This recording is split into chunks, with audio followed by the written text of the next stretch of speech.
My name is Petra Hendriksen, Capgemini Academy Netherlands, and my role is I'm a business developer, which means I talk to clients about their struggles and their challenges in succeeding in a digital age, especially in engaging their people to learn the right skills. We try to help clients succeed in the digital age, making the digital transformation journey. And from academic point of view, we try to help clients in developing the right sort of skills. Now, we believe that in order for people to be prepared for the future, they need three things. They need to be agile, understand digital technologies, and also have the professional skills, especially in an agile environment where people work in teams. It's important that they all can trust on the professional skills of their team members.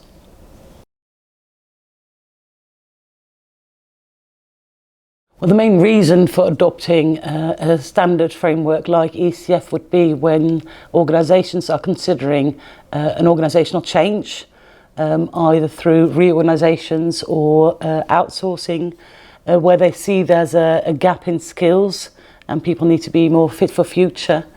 Or where there are other major changes like introducing new ways of working such as Agile or DevOps. Those would be the circumstances where you would revise the roles in your organisations and the competencies needed to fulfil those roles.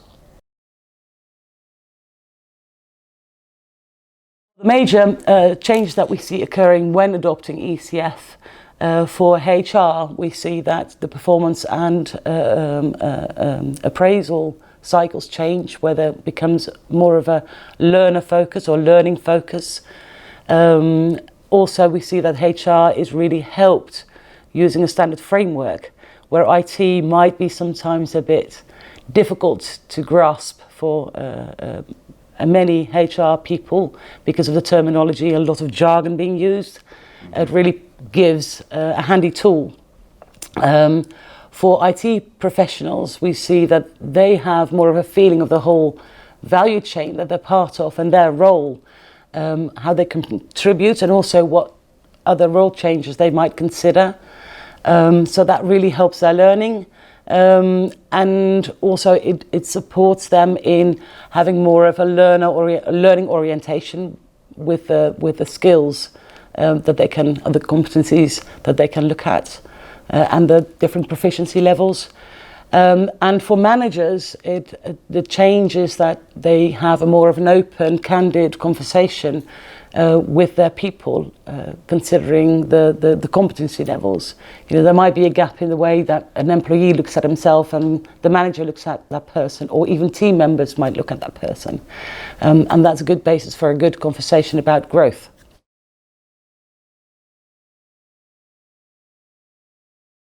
The challenges that companies face in adopting ECF are twofold. One, we see in organizations where the whole approach chosen for the initial adoption of ECF has been measuring the competency levels, that this might lead to resistance from the work floor, where they see no benefit in the measurement of their skill levels.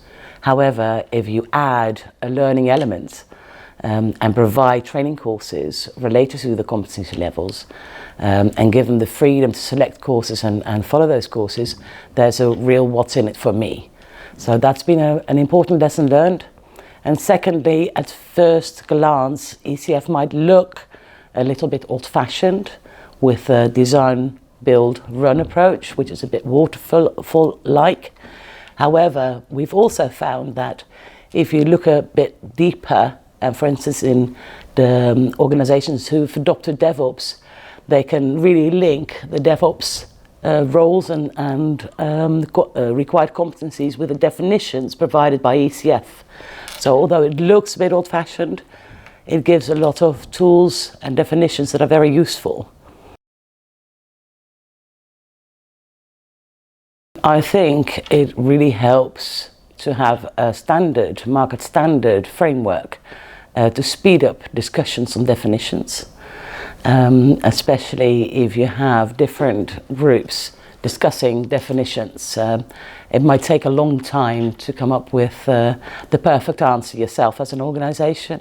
So it speeds up the implementation of new role and competency frameworks within the organisation. Secondly, there's a justification because it's a market standard. So also, if you want people to be fit for future, and you look at people's skills and their growth on a broader level, you want to provide people with skills that can also help them, maybe not just within the company, but also in the longer term in the marketplace to grow their careers.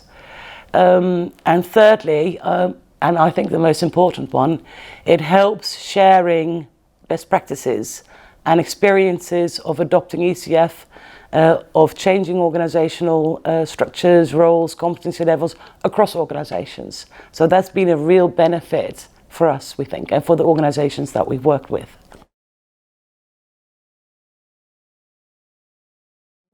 Based upon that event that we've organised recently, we've met up with a couple of the presenters at that event that have shared their experiences in adopting ECF.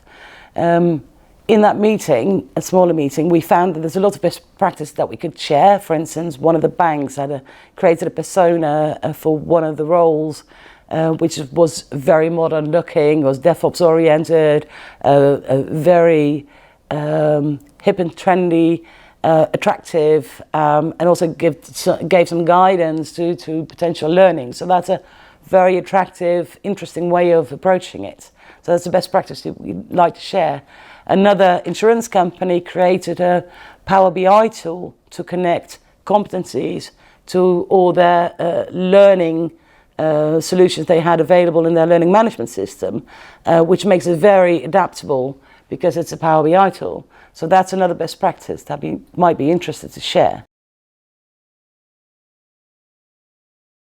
Yeah, the major changes that we see in the marketplace that our companies are looking at are related to how do we make the digital transformation.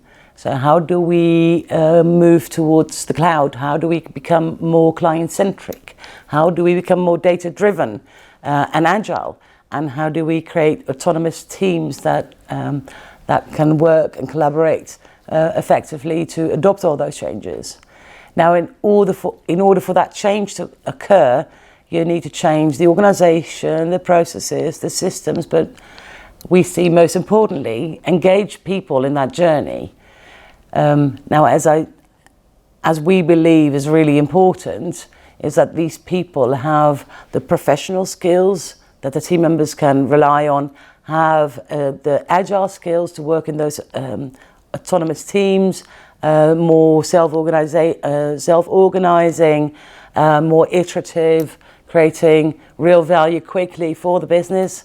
And thirdly, be digital savvy, understand what changes are occurring in IoT and artificial intelligence, virtual mixed realities, and how these changes can be applied by the organisation for the advantage becoming more competitive or relevant in the marketplace.